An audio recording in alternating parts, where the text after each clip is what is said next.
The kind of judge no one can forget. All right, please. On August 6th, on a probation violation, he entered a plea of not guilty. I got a question for you. Does that mean I still can't drink on probation? Just stop. Really? You really asked that question when I just said I don't think he has an alcohol problem? Did you take your dumb pills today? Judge Cicconetti of Painesville, Ohio, or Judge Chick as he goes by, sees 30 to 40 cases a day, but it's his unique method of sentencing that has turned him into a viral sensation. And now to this story. An Ohio judge defending an unusual punishment. Gave one teen a punishment she definitely will never forget. 18-year-old Victoria Bascom takes a cab ride, then stiffs the driver in the end. The teenager who skipped out on a cab fare to a long walk of shame. Just a few months ago, one of the judge's latest sentences got international media attention when 18-year-old Victoria Bascom was given a choice: spend 30 days in jail or walk 30 miles. I've never been to jail and I don't want to go to jail. I'm kind of upset about this sentence, you know, because I'm thinking I was going to go in and have to just pay a fine. Like, it's only $100. When did that idea pop into your head to, you know what I'm going to do with this girl? I'm going to make her walk? It just came to me. And I even asked her, I think this is where it came in, when I said, if you didn't have a cab, then what would you do? She'd go, walk. Then I said, let's make her walk 30 miles. So I gave her the choice of 30 days of jail or 30 miles. I end up almost getting jail time, so I guess I'm kind of lucky he gave me this option. But this kind of creative sentencing is not new to the judge. He's been doing it for years. Very humiliating, very embarrassing.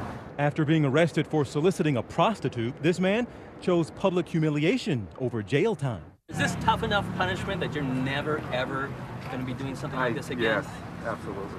This teen stole porn from an adult bookstore. I'm thankful that Judge Cicconetti gave me an opportunity instead of a jail time. This woman was caught on surveillance tape walking into a Burger King and pepper spraying one of the workers in the face. Her sentence? The judge gave the defendant a choice: either serve time or get sprayed herself with what she thought was pepper spray.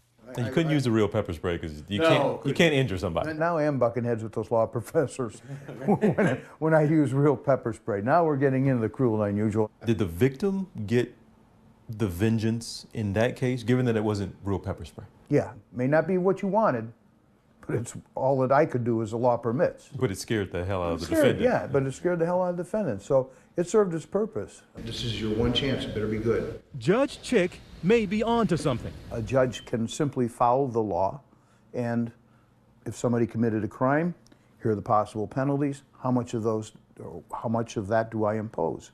Sure, you can do that, and you go home and you can rest easy. Or you can take each case a little more personal and still apply that same law. The rates of repeat offenders are much lower in his courtroom than the national average. When you talk about state prisons and federal prisons, their problem started way back here with my court, with municipal courts, with the minor offenses. Most people don't start out with a felony case. We have to stop them from going further at the beginning stages. Otherwise it escalates. They get in jail, they get smarter criminally. And as they get smarter criminally, the offenses become greater. On the docket for today, two cases, one involving a bicycle theft and the other a case that hit a little close to home for the judge. Who's being silly? Who's being silly? As a pet owner, he was extremely upset about how Alyssa Morrow treated her pit bull mix. I almost vomit reading the report. This is how animal control found Moose in a house that can only be described as belonging to a hoarder. Morrow says she left him there for just a week. She's in court today, pleading guilty to animal neglect and cruelty. You know, I can't interpret the feelings of a dog, but boy, if dogs could tell you how they felt. Abandoned? Oh yeah, and scared, and frightened, and sick. Well, maybe you should get a little taste of that. But I'm gonna let you have a choice here. And the choice is I want you to live like Moose. And in order to do that, I want you to go down to the county dump, to the landfill. And I want them to find the stinkiest, smelliest, god-awful odor place they can find in that dump. And I want you to sit there for 8 hours tomorrow. Just think what you did to that dog while you smell the odor. If you puke, you puke. Understand? Morrow has the choice of either choosing to do this alternative sentence or spend 90 days in jail. She agrees to go to the dump. Okay. See you at the dump tomorrow.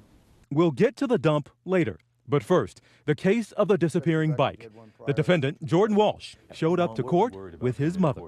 All right, Jordan, you stole a bike, walked into a garage, took a bike, and rode it. Well, Your Honor, I know Mr. Walsh takes full responsibility for this. For the punishment, and I think to get your attention that it's not to be done again. As I always do, you're going to have the choice of 60 days of jail. You can avoid that by 10 days of community work service. So you stole a bike and you rode a bike, so that's what you're going to do again here Tuesday in the Fair Parade. The judge has made him an offer he can't refuse. He ordered Walsh to ride a bike on behalf of a local charity in a parade the following week. You worried about going to jail? Yeah, 60 days.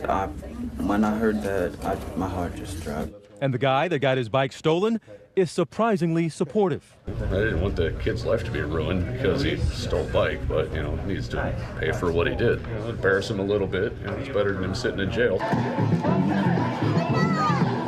He rode the bike all along the parade route. I think it's better than going to jail because I can show people that I can do better in my community. For Alyssa Morrow, her second chance came the day after court at the local dump. And she was given the ironic job of picking up garbage. Girl, not the best outfit choice. I know the shoes. I thought about it. I couldn't find my other shoes and I was already running late, so. For the next 8 hours, Morrow must spend her day just like Moose spent close to a week in filth. Definitely didn't think I'd be here, but I'd rather be here than jail. Can't complain. The good news is that Moose is recuperating wonderfully and is now up for adoption. For Nightline, I'm TJ Holmes in Painesville, Ohio.